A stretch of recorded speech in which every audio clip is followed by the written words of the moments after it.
मध्य प्रदेश में विधानसभा चुनाव के लिए नामांकन भरने का आज आखिरी दिन है और कई बड़े नेताओं समेत निर्दलीय चुनाव लड़ने वालों ने भी अपने नामांकन आज दाखिल कर दिए हैं। सबसे पहला नाम छतरपुर के आलोक पज्जन चतुर्वेदी का है, जिन्होंने अपने हजारों समर्थकों के साथ नामांकन दायर किया है। छतरपुर के रिटर्निंग ऑफिसर ने अपना नामांकन दायर किया और इधर उनके खेल ग्राम, जिसे अब वो सेवा ग्राम कहते हैं, वहां से हजारों कांग्रेस के कार्यकर्ता और उनके समर्थकों ने बड़ी रैली निकाली, जिसकी वजह से काफ़ी लंबा जाम भी कई घंटों तक लगा रहा। और ये रैली छतरपुर के बिजावर नाका होती हुई डाकखाना और फिर चौक बाजार से होती हुई फव्वारा चौक पहुंची और वापस रिटर्निंग ऑफिसर के ऑफिस पे जाके ख़त्म हुई।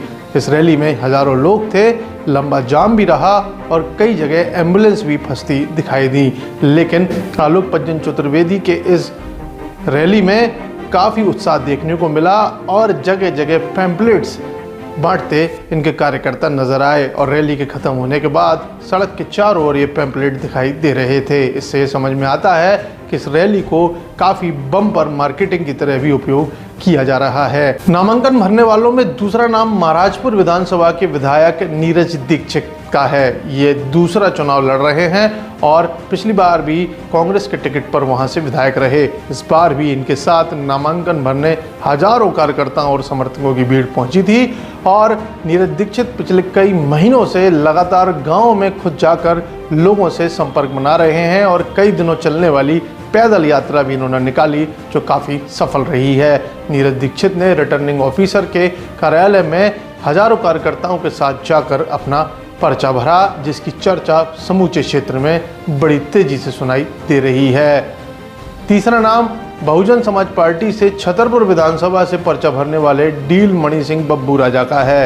ये कई बार पार्टियां बदल चुके हैं और पिछली बार भी बहुजन समाज पार्टी के टिकट पर चुनाव लड़े थे। मैं 2013 के चुनाव की बात कर रहा हूं। 2018 में इन्होंने अपना समर्थन कांग्रेस के आलोक पज्जन चतुर्वेदी को देते हुए चुनाव नहीं लड़ा था, लेकिन आपसी मतभेद के चलते इस बार ये बहुजन समाज पार्टी के टिकट पर छतरपुर विधानसभा से चुनाव लड़ रहे हैं और इनकी रैली में भी सैकड़ों कार्यकर्ता दिखाई दिए और बहुजन समाज पार्टी के झंडे लहराते दिखाई दिए। डील मणि सिंह बब्बू राजा ने भारी जोश खरोश के साथ अपना पर्चा रिटर्निंग ऑफिसर के यहाँ आज दाखिल किया है। राजनगर विधानसभा से कांग्रेस के कुंवर विक्रम सिंह नाती राजा ने भी अपना पर्चा भरा है। वे पिछले विधानसभा चुनाव में कांग्रेस से चुनाव लड़े थे और भारतीय जनता पार्टी के अरविंद पटेरिया को कड़ी टक्कर के बाद कुछ सैकड़ा वोट से ही मात दे सके थे।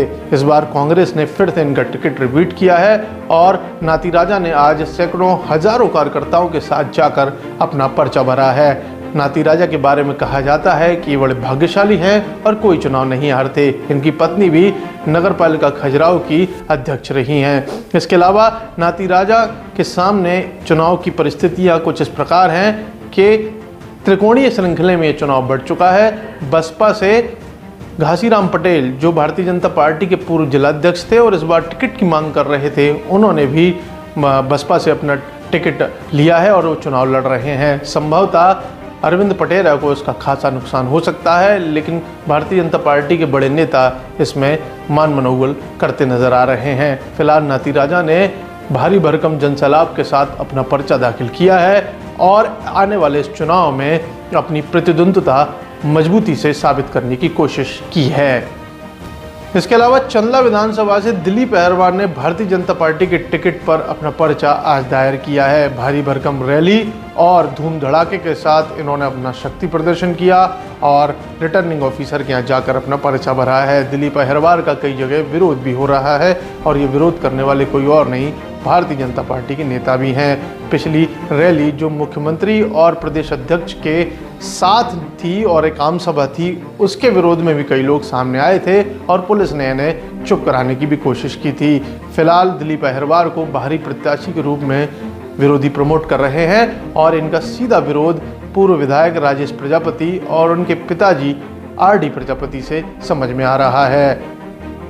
चंदला विधानसभा से पुष्पेंद्र अहरवार ने समाजवादी पार्टी के टिकट पर अपना पर्चा आज भरा।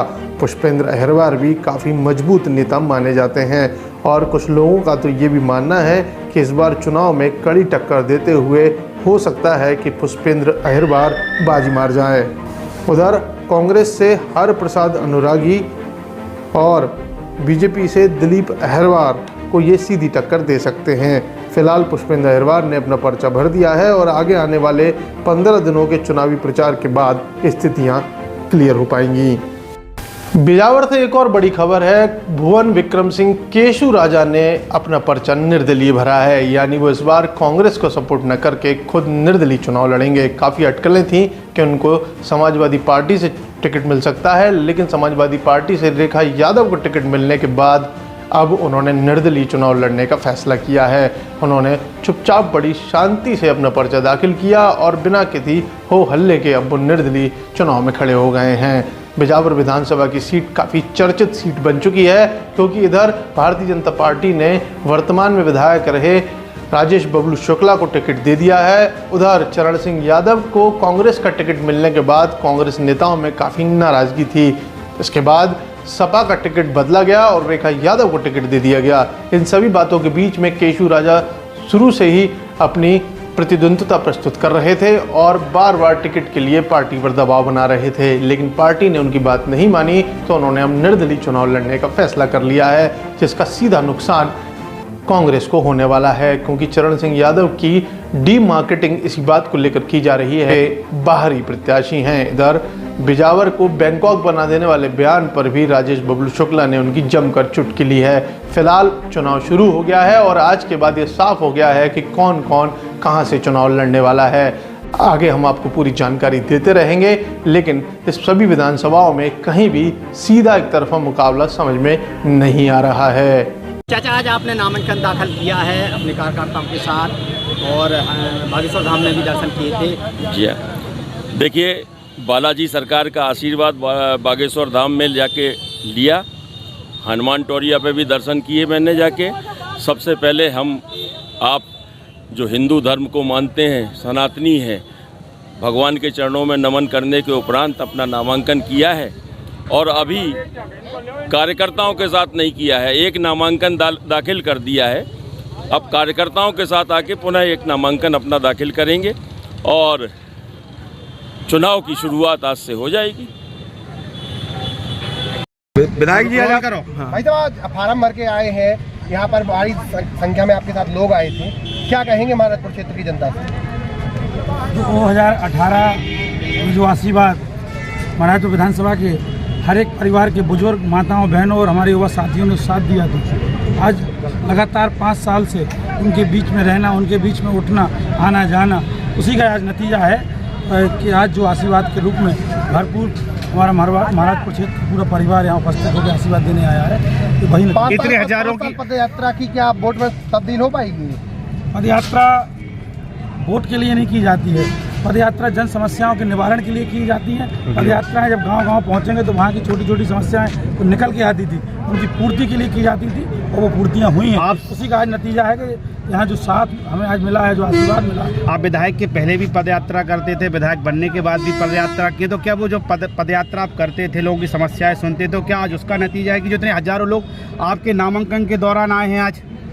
स्वाभाविक है, कहीं ना कहीं जब उस यात्रा के दौरान हम लोग निकलते थे, हमारे सभी वरिष्ठजन निकलते थे, तो जो छोटी छोटी समस्याएं निकल के आती थी, प्रथम सीढ़ी पे बैठा व्यक्ति इसकी पूर्ति नहीं हो पाती थी, वो समस्याएं भी हमने कई जगह हल कराई हैं। आज उसका नतीजा है कि जो माताएं और जो बहनें और जो हमारे बुजुर्ग, जो युवा साथी आज यहाँ उपस्थित हुए हैं, वही इसका नतीजा। क्षेत्र में जनता आपसे बहुत विकास चाहती है, विकास कहीं ना कहीं अधूरा भी रह गया है, तो इस पर क्या रहेगा अब एक्शन अगर आप विधायक बनते हैं तो? स्वाभाविक है, 14 महीने की हमारी सरकार बनी, सरकार में रहते हुए हमसे जितना बना उतने हमने विकास के काम किए हैं। चाहे वो महाराजपुर का उठा लो, चाहे वो हरपालपुर की नल जल योजना बाईपास उठा लो, चाहे वो नौगांव की फुटपाथ और शमशान घाट, कई ऐसे यहाँ चीज़ें हैं, चाहे स्टेडियम का योगा वन। लेकिन समय आने पर सरकार कांग्रेस की बनने जा रही है। इस बार आपकी सरकार बनती है तो महाराजपुर विधानसभा क्षेत्र में क्या क्या विकास करेंगे आप? इस बार की सरकार बनती है तो सबसे पहले हमारा मुद्दा रहेगा महाराजपुर में पान विकास निगम और पान अनुसंधान केंद्र।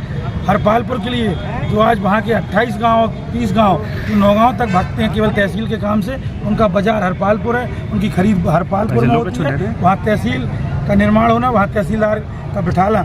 दूसरा, हमारे नौगांव से लगा हुआ पूरा क्षेत्र कृषि से जुड़ा हुआ क्षेत्र है, कृषि विश्वविद्यालय खोलने की जो है एक अंतिम सवाल है कि आज अधिकतर कांग्रेस के जिले के नेताओं ने फार्म भरा, ऐसा क्या मुहूर्त था आज कांग्रेस से, कहीं आला कमान से निर्देश थे क्या ऐसे कांग्रेस ऐसा को? कोई आज निर्देश नहीं था, अधिकतर लोगों ने फार्म भरे आज प्रत्याशियों ने। ऐसा कोई निर्देश नहीं था, सब लोगों ने अपनी अपनी जगह अपने अपने हिसाब से फार्म भरे हैं।